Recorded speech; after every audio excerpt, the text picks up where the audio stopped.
If you're looking for tees that don't have to stick in the ground, you might want to check out these. What's happening, Panda Nation? Peter Von Panda here. Hey, if you like to golf, you probably need tees to tee up your ball, but you might like golfing in the fall and the winter, and the ground can get really hard. Now, there's another reason that you might want tees that don't need to be stuck in the ground, and that's because maybe you go to the driving range like I do, and you just keep wasting tees all the time.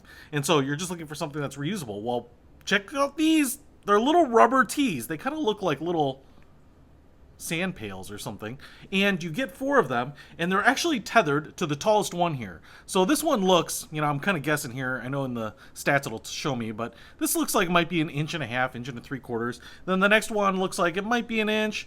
Kind of this one looks like it's maybe 3/4, and then the smallest one here is maybe 1/2 inch tall. And what you get is kind of this little pail shaped tee. It's just a little cone, kind of squishy rubber, just like that. There's a little dimple in the top. You can put the ball right on there. And look at this.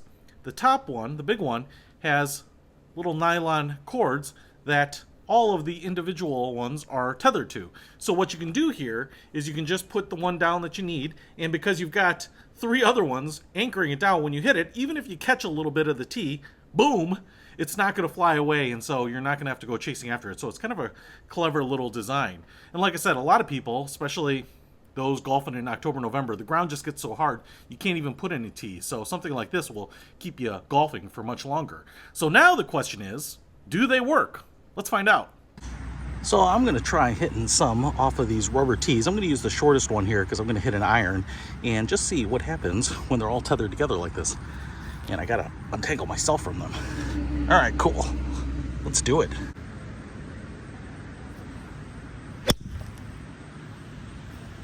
Well, what's pretty cool is the tees didn't fly anywhere, so I think that is a success. So if you're hitting on soft ground like this, or if you're hitting on hard ground and you can't put a tee in, I think these things will come in handy. Hey, if you want to pick them up, I'll put a link to them in the description below. Peter Von Panda, out.